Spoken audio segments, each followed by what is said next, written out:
कहा जाता है श्रीमद् भागवत गीता सिर्फ एक धर्म के लिए नहीं है, बल्कि इसे धरती के हर इंसान को पढ़ना और समझना चाहिए ताकि वो अपनी जिंदगी में सुख, शांति और सफलता को प्राप्त कर सके। भगवत गीता में कुल 18 अध्याय हैं और इन 18 अध्यायों में कुल 700 श्लोक हैं, जो सभी के लिए पढ़ पाना थोड़ा मुश्किल है। इसलिए आज के इस बेहद ही खास वीडियो में हम भगवत गीता के 111 विचारों के बारे में बात करने वाले हैं, जिन्हें जानकर आप भगवत गीता का सही मतलब समझ पाएंगे। इसलिए इन विचारों को आप हर सुबह सुने। दोस्तों, अगर आप इस वीडियो का अधिक से अधिक लाभ पाना चाहते हैं तो कृपया कर इसे हेडफोन लगाकर शांति से सुने। तो चलिए जानते हैं श्रीमद् भागवत गीता के 111 पावरफुल विचारों को। श्री कृष्ण कहते हैं कि मनुष्य को परिणाम की चिंता किए बिना, लोभ लालच बिना एवं निस्वार्थ और निष्पक्ष होकर अपने कर्तव्यों का पालन करना चाहिए। जिस तरह प्रकाश की ज्योति अंधेरे में चमकती है, ठीक उसी प्रकार सत्य भी चमकता है। इसलिए मनुष्य को हमेशा सत्य की राह पर चलना चाहिए। जिस मनुष्य के अंदर ज्ञान की कमी और ईश्वर में श्रद्धा नहीं होती, वो मनुष्य जीवन में कभी भी आनंद और सफलता को प्राप्त नहीं कर पाता। जिस प्रकार मनुष्य अपने पुराने वस्त्रों को त्याग कर नए वस्त्र धारण करता है, ठीक उसी प्रकार आत्मा पुराने व्यर्थ के शरीर को त्याग कर नए भौतिक शरीर को धारण करती है। कौन क्या कर रहा है, कैसे कर रहा है और क्यों कर रहा है, इन सब से आप जितना दूर रहेंगे उतना ही आप खुश रहेंगे। समझदार व्यक्ति जब संबंध निभाना बंद कर देता है तो समझ लेना उसके आत्म सम्मान को कहीं ना कहीं ठेस अवश्य पहुंची है। मोह उसी का करो जिस पर आपका अधिकार है। जिस पर आपका अधिकार ही नहीं, उसका मोह भी नहीं करना चाहिए। जो दूसरों की तकलीफों को समझते हैं, जिनमें दया है, दिल से अच्छे हैं, उन्हें दोबारा जन्म लेना नहीं पड़ता। प्रबुद्ध व्यक्ति के लिए गंदगी का ढेर, पत्थर और सोना सभी समान है। आपके कर्म ही आपकी पहचान है, वरना एक नाम के हजारों इंसान हैं। प्रेम सदैव माफी मांगना पसंद करता है और अहंकार सदैव माफी सुनना पसंद करता है। विषयों के बारे में सोचते रहने से मनुष्य को उनसे आसक्ति हो जाती है। इससे उनमें कामना यानी इच्छा पैदा होती है और कामनाओं में विघ्न आने से क्रोध की उत्पत्ति होती है। सदैव संदेह करने वाले व्यक्ति के लिए प्रसन्नता ना इस लोक में है, ना ही कहीं और।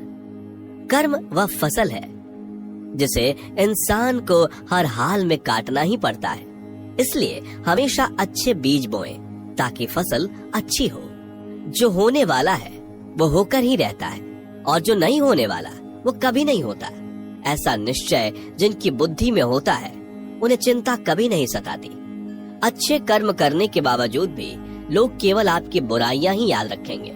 इसलिए लोग क्या कहते हैं इस पर ध्यान मत दो, तुम अपना कर्म करते रहो। जितना हो सके खामोश ही रहना अच्छा है, क्योंकि सबसे ज्यादा गुनाह इंसान से उसकी जुबान ही करवाती है। गीता में भगवान श्री कृष्ण कहते हैं कि हे अर्जुन, अपने परम भक्तों जो हमेशा मेरा स्मरण या एक चित्त मन से मेरा पूजन करते हैं, मैं व्यक्तिगत रूप से उनके कल्याण का उत्तरदायित्व लेता हूँ। हे पार्थ, जो लोग भक्ति में श्रद्धा नहीं रखते वो मुझे प्राप्त नहीं कर पाते। अतः वे इस भौतिक जगत में जन्म मृत्यु के मार्ग पर वापस आते रहते हैं। मौन सबसे अच्छा उत्तर है किसी ऐसे व्यक्ति के लिए जो आपके शब्दों को महत्व नहीं देता। बदल जाओ वक्त के साथ, या फिर वक्त बदलना सीखो। मजबूरियों को मत कोसो, हर हाल में चलना सीखो। किसी काम की चिंता करना ठीक है, पर चिंता इतनी भी नहीं होनी चाहिए कि वह काम ही बिगड़ जाए। अच्छी नीयत से किया गया काम कभी व्यर्थ नहीं जाता और उसका फल आपको जरूर मिलता है। श्री कृष्ण कहते हैं कि मैं किसी का भाग्य नहीं बनाता, हर कोई अपना भाग्य खुद बनाता है। आप आज जो भी कर्म कर रहे हो उसका फल आपको कल प्राप्त होगा, और आज जो आपके पास है वह आपके द्वारा पहले ही किए गए कर्मों का फल है। मनुष्य नहीं उसके कर्म अच्छे या बुरे होते हैं, जैसे मनुष्य के कर्म होते हैं, उसे वैसे ही फल की प्राप्ति होती है। तुम्हें सिर्फ अपने कर्म करने का अधिकार है, किंतु कर्म के फलों के तुम अधिकारी नहीं हो। तुम ना तो कभी अपने आप को अपने कर्मों के फल का कारण मानो, नहीं कर्म ना करने में आसक्त हो जाओ। सही कर्म वह नहीं है जिसके परिणाम हमेशा सही हो, अपितु सही कर्म वह है जिसका उद्देश्य कभी गलत ना हो। संसार में कोई भी मनुष्य सर्वगुण संपन्न नहीं होता, इसलिए कुछ कमियों को नजरअंदाज करके रिश्ते बनाए रखिए। पूर्णता के साथ किसी और के जीवन की नकल करके जीने की तुलना में अपने आप को पहचान कर अपूर्ण रूप से जीना बेहतर है। जब भविष्य धुंधला पड़ने लग जाता है, तब आपको अपने वर्तमान में ध्यान केंद्रित करने की आवश्यकता है। कोशिश कर, हल निकलेगा, आज नहीं तो कल निकलेगा। अर्जुन के तीर सा सद मरुस्थल से भी जल निकलेगा। जीवन की सबसे बड़ी गलती वही होती है जिस गलती से हम कुछ सीख नहीं पाते। जब हमारा मन कमजोर होता है तो परिस्थितियां समस्या बन जाती हैं, और जब हमारा मन स्थिर होता है तब परिस्थितियां चुनौती बन जाती है, और जब हमारा मन मजबूत होता है तब परिस्थितियां अवसर बन जाती हैं। मनुष्य की मानवता उसी वक्त नष्ट हो जाती है जब उसे दूसरों के दुखों पर हंसी आने लगती है। हे भारतवंशी, शरीर में रहने वाले का वध कभी नहीं किया जा सकता, अतः तुम्हें किसी भी जीव के लिए शोक करने की आवश्यकता नहीं है। समय यही सिखाता है कि जिंदगी किसी का इंतजार नहीं करती और ना ही किसी के लिए रुक सकती है। जिंदगी खेलती भी उसी के साथ है जो खिलाड़ी बेहतरीन होता है। दर्द सबके एक जैसे हैं, मगर हौसले सबके अलग अलग हैं। कोई हताश होकर बिखर जाता है तो कोई संघर्ष करके निखर जाता है। मनुष्य को अपने कर्मों से संभावित परिणामों से प्राप्त होने वाली विजय या पराजय, लाभ या हानि, प्रसन्नता या दुख इत्यादि के बारे में सोचकर चिंता से ग्रसित नहीं होना चाहिए। यदि आप अपनी गलतियों से कुछ सीखते हैं तो गलतियां सीढ़ियां हैं, और नहीं सीखते तो गलतियां सागर हैं। निर्णय आपका है, चढ़ना है या डूबना है। समस्याएं इतनी ताकतवर नहीं होती जितना कि हम उन्हें मान लेते हैं। कभी सुना है कि अंधेरे ने सुबह को होने ही नहीं दिया? गलतियां ढूंढना गलत नहीं है, बस शुरुआत खुद से होनी चाहिए। जरूरी नहीं हर बार आपके शब्दों को सही समझा जाए, इसलिए कभी कभी चुप रहना ही ज्यादा बेहतर होता है। जो जितना अधिक शांत होता है वो उतनी ही गहराई से अपनी बुद्धि का प्रयोग कर सकता है। निंदा से घबराकर अपने लक्ष्य को कभी ना छोड़ें, क्योंकि लक्ष्य मिलते ही निंदा करने वालों की राय बदल जाती है। आपकी हार और जीत आपकी सोच पर निर्भर करती है, इसलिए मान लो तो हार ही होगी और ठान लो तो जीत ही होगी। सबसे समझदार और स्थिर बुद्धि वाला वही व्यक्ति है जो सफलता मिलने पर अहंकार में नहीं आता और विफल होने पर गम में नहीं डूबता। प्रशंसा हो रही हो तो ज्यादा सावधान रहने की जरूरत है। जीवन में कभी भी किसी से अपनी तुलना मत कीजिए। आप जैसे हैं सर्वश्रेष्ठ हैं। मनुष्य अपने विश्वास से निर्मित होता है। जैसा वो विश्वास करता है वैसा वो बन जाता है। जिसने मन को जीत लिया उसके लिए मन सर्वश्रेष्ठ मित्र है, किंतु जो ऐसा नहीं कर पाया उसके लिए उसका मन उसका सबसे बड़ा शत्रु बन जाता है। नकारात्मक विचारों का आना तय है, परंतु यह आप पर निर्भर करता है कि आप उन्हें कितना महत्व देते हैं। हमेशा याद रखना, बेहतरीन दिनों के लिए बुरे दिनों से लड़ना पड़ता है। जीवन में कुछ भी स्थायी नहीं है, इसलिए स्वयं को अधिक तनावग्रस्त ना करें, क्योंकि परिस्थितियां चाहे कितनी भी खराब क्यों ना हो, बदलेंगी जरूर। संसार में परेशानी देने वाली की हस्ती कितनी भी बड़ी क्यों ना हो, पर भगवान की कृपा दृष्टि से बड़ी कभी नहीं हो सकती। प्रेरणा का सबसे बड़ा स्रोत आपके अपने विचार हैं, इसलिए बड़ा सोचें और खुद को जीतने के लिए हमेशा प्रेरित करें। जिसने मन को जीत लिया है उसने पहले ही परमात्मा को प्राप्त कर लिया है, क्योंकि उसने शांति प्राप्त कर ली है। ऐसे मनुष्य के लिए सुख दुख, सर्दी गर्मी और मान अपमान एक जैसे होते हैं। मुश्किलें केवल बेहतरीन लोगों के हिस्से में ही आती हैं, क्योंकि वही लोग उसे बेहतरीन तरीके से अंजाम देने की काबिलियत रखते हैं। कोई कुछ भी कहे, बस अपने आप को शांत रखो, क्योंकि सूरज कितना भी तेज क्यों ना हो, समुद्र सूखता नहीं है। जहाँ आपकी कोई कीमत नहीं, वहाँ पर रुकना अनुचित है, चाहे वो किसी का घर हो या किसी का मन। जब कोई हाथ और साथ दोनों ही छोड़ देता है, तब कुदरत कोई ना कोई उंगली पकड़ने वाला भेज देता है। उन्हीं का नाम कान्हा है। जो मन को नियंत्रित नहीं करते, उनके लिए वह शत्रु के समान कार्य करता है। हे अर्जुन, व्यक्ति जो चाहे बन सकता है यदि वह विश्वास के साथ इच्छित वस्तु पर लगातार चिंतन करे। सिर्फ दुनिया के सामने जीतने वाला ही विजेता नहीं होता, बल्कि किन रिश्तों के सामने कब और कहां पर हारना है यह जानने वाला भी विजेता होता है।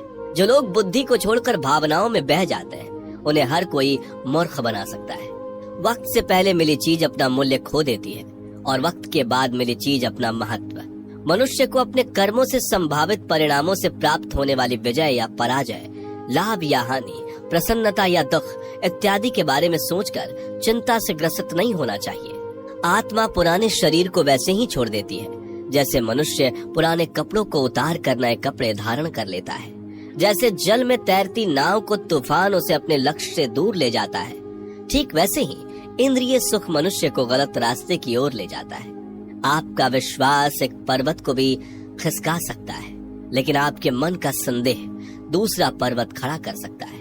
हमारा खुद पर विश्वास होना बहुत ही जरूरी है, क्योंकि हम अपने रास्ते पर खुद चलते हैं। वक्त कभी भी एक जैसा नहीं रहता। उन्हें भी रोना पड़ता है जो बेवजह दूसरों को रुलाते हैं। अपनी इच्छा शक्ति के माध्यम से अपने आप को नई आकृति प्रदान करें। कभी भी स्वयं को अपनी आत्म इच्छा से अपमानित न करें। इच्छा एकमात्र स्वयं का मित्र होता है और इच्छा ही एकमात्र स्वयं का शत्रु भी। अपनी पीड़ा के लिए संसार को दोष मत दीजिए। अपने मन को समझाओ। तुम्हारे मन का परिवर्तन ही तुम्हारे दुखों का अंत है। खुद को कमजोर कभी नहीं समझना चाहिए। अगर आप गिरते हो तो उठने का प्रयास करो। लड़ो पूरी निष्ठा से अपना कर्तव्य, अपना कर्म निभाओ। बाकी सब मुझ पर छोड़ दो। हो सकता है हर दिन अच्छा ना हो, लेकिन हर दिन में कुछ अच्छा जरूर होता है। धैर्य रखिए। कभी कभी आपको जीवन में सबसे अच्छा पाने के लिए सबसे बुरे दौर से गुजरना पड़ता है। रोना बंद करो। अपनी तकलीफों से खुद लड़ना सीखो, क्योंकि साथ देने वाले भी शमशान से आगे नहीं जाते। समय जब न्याय करता है तब गवाहों की आवश्यकता नहीं पड़ती है। एक उपहार तभी असली और पवित्र है जब वह हृदय से किसी सही व्यक्ति को सही समय और सही जगह पर दिया जाए, और जब उपहार देने वाले व्यक्ति के दिल में उस उपहार के बदले कुछ पाने की उम्मीद ना हो। सुंदरता आपके दृष्टिकोण में होती है। किसी को कीचड़ में खिला कमल भी लुभाता है और किसी को चांद में भी दाग नजर आता है। हे अर्जुन, जो कोई भी जिस किसी भी देवता की पूजा पूरे विश्वास के साथ करने की इच्छा रखता है, तब मैं उसका विश्वास उसी देवता में दृढ़ कर देता हूँ। उदय किसी का भी अचानक नहीं होता। सूर्य भी धीरे धीरे निकलता है और ऊपर चढ़ता है। धैर्य और तपस्या जिसमें है वही संसार को प्रकाशित कर सकता है। हे अर्जुन, स्वर्ग प्राप्त करने और वहाँ कई वर्षों तक वास करने के पश्चात एक असफल योगी का पुनः एक पवित्र और समृद्ध कुटुंब में जन्म होता है। शब्द उतने ही बाहर निकलने चाहिए जिन्हें वापस भी लेना पड़े तो खुद को तकलीफ ना हो। मन अशांत हो तो उसे नियंत्रित करना कठिन है, लेकिन अभ्यास से इसे वश में किया जा सकता है। अहंकार और संस्कार में फर्क है। अहंकार दूसरों को झुकाकर खुश होता है, संस्कार स्वयं झुककर खुश होता है। सेवा सबकी करो, मगर आशा किसी से मत रखो, क्योंकि सेवा का सही मूल्य ईश्वर ही दे सकते हैं। जब सत्य की असत्य से लड़ाई होगी तो सत्य अकेला खड़ा होगा और असत्य की फौज लंबी होगी, क्योंकि असत्य के पीछे मूर्खों का झुंड भी होगा। अकेले रहना तुम्हें यह भी सिखाता है कि वास्तव में तुम्हारे पास स्वयं के अलावा और कुछ भी नहीं। जब परिवार के सदस्य अप्रिय लगने लगे और पराये अपने लगने लगे तो समझ लीजिए कि विनाश का समय आरंभ हो गया है। क्रोध आने पर चिल्लाने के लिए ताकत नहीं चाहिए, मगर क्रोध आने पर चुप रहने के लिए खूब ताकत चाहिए होती है। जो आपका है वह आपको मिलकर ही रहेगा, फिर चाहे उसे छीनने के लिए पूरी कायनात एक हो जाए। दो प्रकार के व्यक्ति संसार में स्वर्ग से भी ऊपर स्थित होते हैं। एक वो जो शक्तिशाली होकर भी क्षमा कर देते हैं, और दूसरे वो जो दरिद्र होकर भी कुछ दान करते हैं। प्रेम शरीर या सुंदरता को देखकर नहीं होता, प्रेम हृदय से होता है। जहाँ दो हृदय मिल जाए वहीं प्रेम जन्म लेता है। किसी भी व्यक्ति को अच्छे से जाने बिना दूसरे की बातें सुनकर उसके प्रति कोई धारणा बना लेना मूर्खता है। अगर साफ नियत से मांगा जाए तो ईश्वर नसीब से बढ़कर देता है। जो हुआ वो अच्छा हुआ, जो हो रहा है वह अच्छा हो रहा है, जो होगा वो भी अच्छा ही होगा। मेरा, तेरा, छोटा, बड़ा, अपना, पराया मन से मिटा दो, फिर सब तुम्हारा है और तुम सबके हो। जब भी विनाश होने का प्रारंभ होता है, शुरुआत वाणी के संयम खोने से होती है। जीवन में सब कुछ खत्म होने जैसा कुछ भी नहीं होता। हमेशा एक नई शुरुआत हमारा इंतजार कर रही होती है। जीवन में यदि खुश रहना है तो अधिक ध्यान उस चीज पर दें जो आपके पास है, उस चीज पर नहीं जो दूसरों के पास है। उस दिन हमारी सारी परेशानियां खत्म हो जाएंगी, जिस दिन हमें यकीन हो जाएगा कि हमारा सारा काम ईश्वर की मर्जी से होता है। विपत्ति में धैर्य, वैभव में दया और संकट में सहनशीलता ही श्रेष्ठ व्यक्तियों का लक्षण है। जो व्यक्ति स्पष्ट और सीधी बात करता है, उसकी वाणी कठोर जरूर होती है, लेकिन वह कभी किसी के साथ छल नहीं करता। जो अच्छा लगे उसे ग्रहण करो, जो बुरा लगे उसका त्याग, फिर चाहे वह विचार हो, कर्म हो या मनुष्य। बुराई बड़ी हो या छोटी हमेशा विनाश का कारण बनती है, क्योंकि नाव में छेद छोटा हो या बड़ा, नाव को ही डुबो देता है। अपने परम भक्त जो हमेशा मेरा स्मरण या एक चित्त मन से मेरा पूजन करते हैं, मैं व्यक्तिगत रूप से उनके कल्याण का उत्तरदायित्व लेता हूँ। जो दान बिना सत्कार के कुपात्र को दिया जाता है वह तमस दान कहलाता है। परिवार और समाज दोनों ही बर्बाद होने लगते हैं जब समझदार मौन और नासमझ बोलने लगते हैं। आप वापस नहीं जा सकते और शुरुआत को नहीं बदल सकते, लेकिन आप जहाँ हैं वहीं से शुरू कर सकते हैं और अंत को अवश्य बदल सकते हैं। जब उम्मीदें टूटने लगे, कोई रास्ता दिखाई ना दे, तो एक बार भगवत गीता की शरण